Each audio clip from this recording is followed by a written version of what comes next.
Tutkucettim var mı?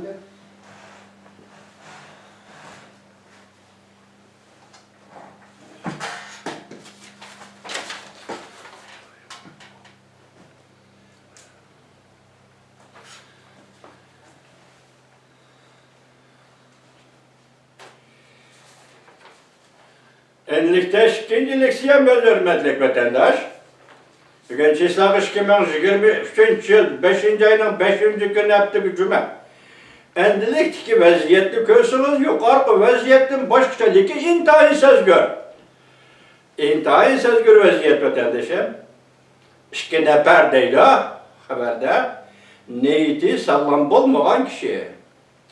Cumhur ile Rusya'nın aciz aradaki digen devletke ziyarete geldi. Mavzulu haber 5. ayının 4. günü Venvi Dorbiti ilan kılındı. Haber bundan başlandı. Buna demizken de Mongolia dünyada en çok kuruluk devleti. Tabi baylığı intayim oldu. Lakin Mongolia haber yazıcının gepede Cumhur'un terakkiyatın maslı şart mıdır? Taşka Mongolia Cumhur'un terakkiyatın maslı şart mıdır? Neymiş ki maslı şart mıdır? Bu makaltısı yapık ne vatandaş? Mongolia 3. devlet stratejisi kullanıladı. Bu digerlik Rusya'ya bakılmayman. Cumhur'a bakılmayman. Ularla sonra ticaret kılmayman. Ben Amerika'nı izleyip tapamam. 3. devlet stratejisi Taşka Mongolia'nın amanmışlığında ibaret. 3. devlet Amerika'nı izleyip tapamam. Lakin Rusya bilen Cumhur bilen hazırlık münasebet yaşamaz. Tak müstakil boğan günden başlap Mongolia'nın Cumhur'la boğan münasebet yaşamaz. Bu münasebetin yaşı emeskenlik devlet, hükümet tarafından emez.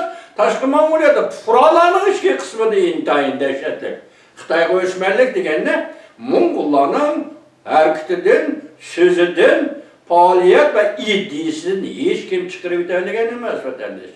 Hazır buna haber yazıp itiraf koyuyordu. Yakında iki nefer kişi emez. İki nefer devlet erbabı desem buluyordu haberci. Bunun birisi Amerika Koşmuş Ştatlarının devlet iştahı, Mao'nun devlet iştahı katibi. Hanım oğlan depti, bu Xitaycı yazırken İngilizce bulmuş, ismini tuluq tercüm kılanmadan geçirenler. Onun dinken Polşa'nın prezidenti Duda. Ayal Rabiye kısmıyla bile arkadan 4. ayının ahırda arkadan Taşkın Mongolia'nı ziyaret kıldı. Polşa'nı bilirsiniz, az Ukrayna meselesi de Avrupa'da Amerika Koşmuş Ştatları'nın birinci derecelik ittifaktaş devlet deseniz buluyordu vatandaş. Yani onun ikinci Amerika'nın muavin devlet işler katibi. Bu hanımdan koyulgan atak nemi ekan deseniz, ranglik inkılaplı planlayıcı ve ranglik inkılaplı galbik eriştirgücü ayal. Demek Amerika'da bu muavin devlet işler katibi hanımga berilgen atağı muşu bulunduğun bolsa, ranglik inkılap, Mongolia'da nemi ranglik inkılap var? Xitay bunu burmulavatıdı. Mongolia'ya verip ranglik inkılap kalan bunda kayıt yok. Amerika taşki İşler Ministeriyaki dercilik ya ki devlet işler katibinin muavini dercilik bir emelden Mongolia'ya badi degen gep doğrudan doğru eğitivesen buldu bu gepte. Amerika, Rusya bilen Cumhur ortasındaki Taşkı Mongolia'ya girdi. Hemen ama gep, sağlam gep buludu, doğru gep buludu. Bu arada Asya, Avrupa'daki şeriklerini, hemkarlaş kutularını, ittifaklaştırıp bulup Amerika Koşmuş Ştatları'nın taşkı siyasetiga muvaffak kaldı. Bugün yukarı dercilik Amerika Koşmuş Ştatları'nın emeldari Taşkı Mongolia'ya girdiği devrindeyme haber yazıcı Xitay efendi.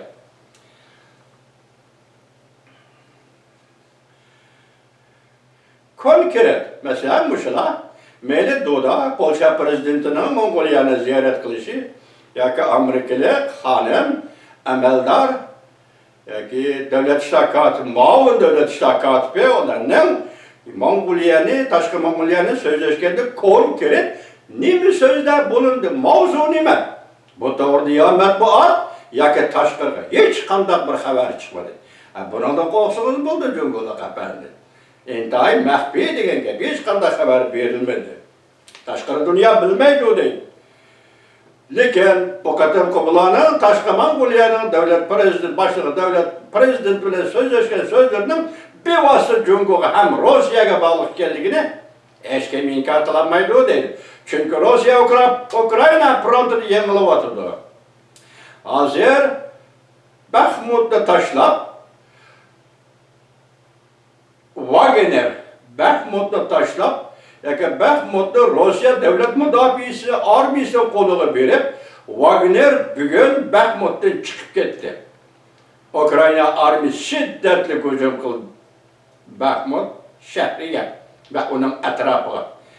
Bugündür aytqanda Rusya'nın mağlup buluşundan aytqanda endi hazır Rusya Federasyası Prezidenti Vladimir Putin ilacı bulmaganda karşılık görüştü. İlacı bulma, hücum uyutuş, bombalaş. Emniyeti onu direkt turduğun zemine kamın. Ukrayna Rusya vuruş meydanında vaziyet mokonluş oldu. Vatandaş Rusya mağlup bulunduğu değildi. Endi bunun kim kadam deydi ma haberde ki nefer diyen Mongoliyaga münasebet haberde G'arb dünyasının bunun ki kadimi Mongoliyaga kelish Mongoliyani qiziq nuqtaga aylantirish. Shuning uchun Ulan-Bator bugungi kunda xalqaro sahnada ko'rinishga boshladi deydi vatandoshlar. Bundan kelayli bundan mı qiziq xabarni? Buna siz meyran, biz meyrandan. Lekin hayran bo'lganmiz, siz mi kutayotgan, biz mi kutayotgan bir ishdan. Yani hissiyatimizda, iddiamizda kutayotgan bir ish. U nima? NATO. Şimali Atlantik Okyan Ahdi Teşkilat. Asli Avrupa'nın teşkilat. Avrupa'nın qo'lnish mudofiasi uchun tashkillangan harbiy teşkilat. Bugün endi bu teşkilat hozir Yaponiyaning Tokyo shahrida aloqa munosabat boshqarmasi qurgan bo'ldi. Hamda buning natijasi nima deysiz? Oshkorla aytdi. Osiyoda Cumhur tahdidi, dunyoga tahdid solayotgan Cumhurda qabul turish. Demek dünya NATO tarixida tunji qatim Tokyoda NATO'nu kutib oldi. Dünya tunji qatim Tokyo Yaponiya bilan NATO'ni o'tirishga hamkorlik. Endi bir yilda Yaponiya qanday vakillar organi qurdi? Yoki NATO Tokyoda qanday vakillar organi qurdi? Onda NATO'ning Osiyodagi sheriklari birinchisi Avstraliya, ikkinchisi Yeni Zelandiya, üçüncüsü mana shu Yaponiya, dördüncüsü qaysi? Koreya emas mı? Dördüncüsü isimli qamidi keçirilgan vatandaşlarım. Hazır şu dört devlet yoki Osiyodagi sheriklar ittifoqdoshlar bilan davomli suhbat qilib turish, vaziyatni maslahat qilib turish, vaziyatni muhokama qilish va taqobil turish choralarini izlanish uchun bugun NATO Tokyoda ishxona qurgan bo'ldi. Asya jurnali haftanın 3. günü yani çarşamba 5. ayının 3. günü haber kılıp mundaq ko'rsatdi. NATO'nun Tokyo'da aloqa munosabat boshqarmasi qurmoqchi bo'lganligi Cumhur'un xarajlariga taqobil turish uchun ittifoqdoshlar o'rtasidagi hamkorlikni kuchaytirishdan iborat. Mana haqida aytdimi? NATO'nun Asya Tinch Okean rayonidagi ittifoqdoshlari Yaponiya, Koreya, Avstraliya, Yeni Zelandiya, 4 davlat. Mana bu bugungi vaziyat, men buning uchun diqqat qilib ko'proq e'tibor berdiganim qaysi desangiz vatandosh Mongoliyaga kirish. Amerika Qo'shma Shtatlarining tashqi Mongoliyaga kirishi. Ondan hozir G'arb lagerining Amerika boshchiligida G'arb lagerini Ulan-Batorda paydo bo'lishi yoki kelar qatimliq navbatda Ulan-Bator tashqi Mongoliyani G'arb lagerining qiziq nuqtasiga aylantirish. Ana shahrini Ulan-Batorda Urumchining orlig'i 1150 kilometr vatandoshim. Hisob qilib qo'ying bu hisobni juma. Ulan-Bator bilan Urumchining mustamlik Uyg'uristonning poytaxti Urumchining orlig'i 1150 kilometr. Hisob qilib qo'ying do'stim. Boshqasi bilmayman men shu orliqni hisoblab berdim sizga vatandosh. Boshqa tahlil qilolmaymiz buni endi o'rtaga chiqqandan keyin sizga tahlil qilib beramiz. Hoşaf bulanla vatandaş dedi.